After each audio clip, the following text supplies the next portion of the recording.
روز اول تو دیده می‌شوی.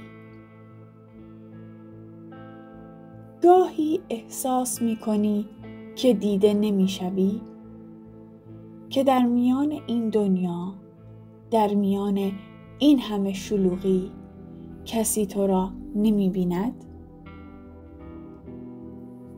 اما امروز می‌خواهم به تو بگویم که این فکر یک توهم است.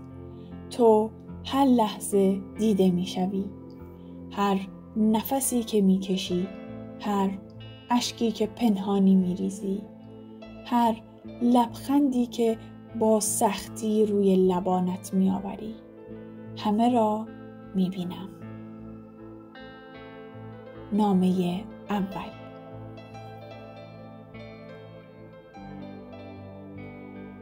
بنده عزیزم، آیا تا به حال لحظه ای ایستاده ای و از خودت پرسیده ای که آیا کسی هست که تو را ببیند، که تو را بشناسد، که عمق وجودت را درک کند؟ میدانم بعضی روزها که خسته ای، وقتی که میان این همه صدا گم میشوی، با خودت فکر میکنی که شاید کسی تو را نمیبیند. اما فراموش نکن، من تو را میبینم.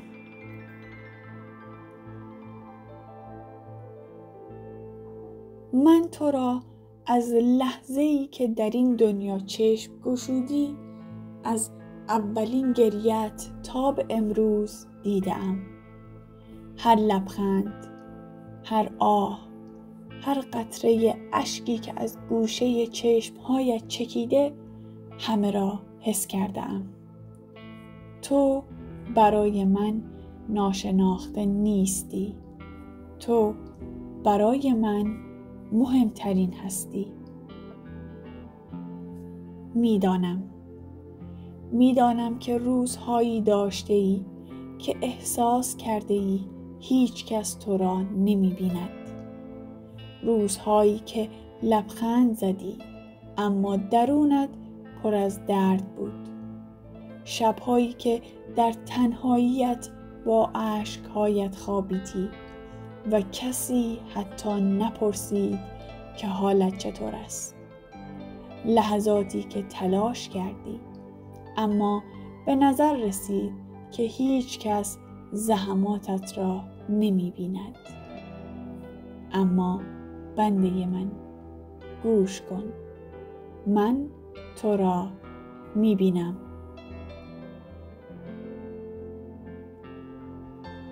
از اولین نفسهایت تا همین حالا که این نامه را گوش می کنی، هر قدمی که برداشته ای با عشق تماشا کردم.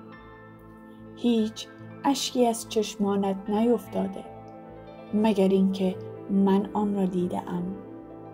هیچ دعا و نجوا و شکایتی از دلت بیرون نیامده مگر اینکه آن را شنیدم.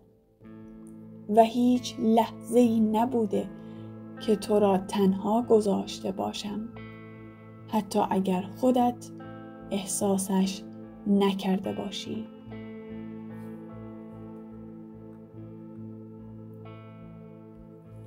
هر شب که در سکوت به آسمان خیره می شوی، وقتی دستهایت را روی قلبت می گذاری و بی صدا دعا می کنی، من کنارت هستم. حتی آن لحظاتی که خودت هم نمی توانی احساساتت را به زبان بیاوری، من صدای قلبت را می شنوم. هیچ آهی، هیچ زمزمه‌ای از تو گم نمی شود.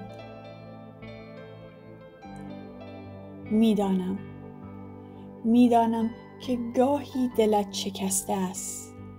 میدانم که گاهی فریاد زدی. آیا کسی من را می بیند؟ آیا کسی به من اهمیت می دهد و شاید جوابی نیامد. اما فرزندم، اگر لحظه‌ای سکوت می کردی، در عمق قلبت صدای من را می شنیدی که می گوید بله، من تو را می بینم و برای من تو بی نهایت مهم هستی. دنیا ممکن است تو را نادیده بگیرد. انسان‌ها ممکن است گاهی فراموشت کنند، اما من هرگز. من تو را در روشنایی روز و تاریکی شب دیده‌ام، در شادی و غم، در خنده و اشک، در امید و ناامیدی.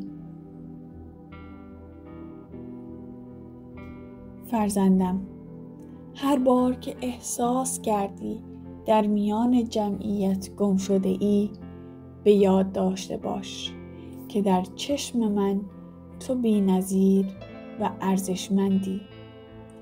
هر بار که احساس کردی دیده نمی‌شوی، بگذار قلبت یادآوری کند که من تو را از روز اول دیده‌ام و تا ابد خواهم دید.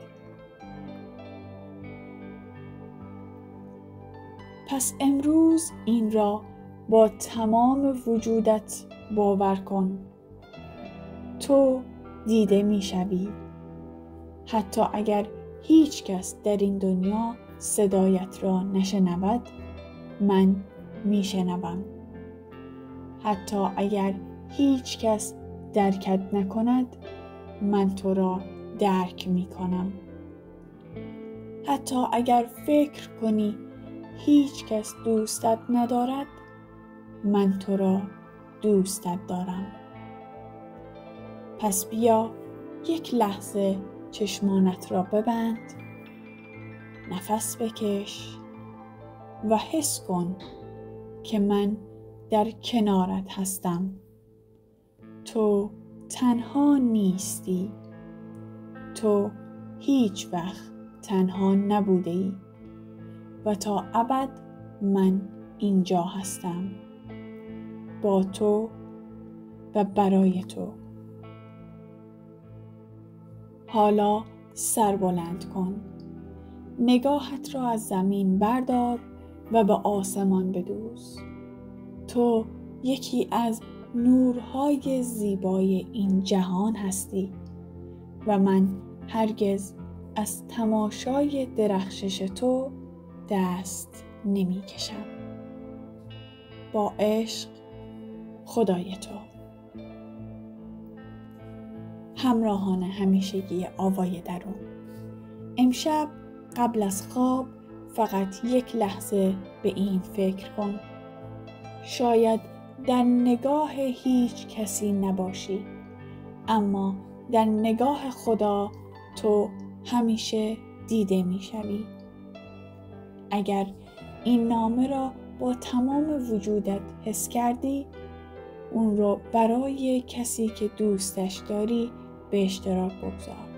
شاید امروز او کسی هست که نیاز دارد دیده شود.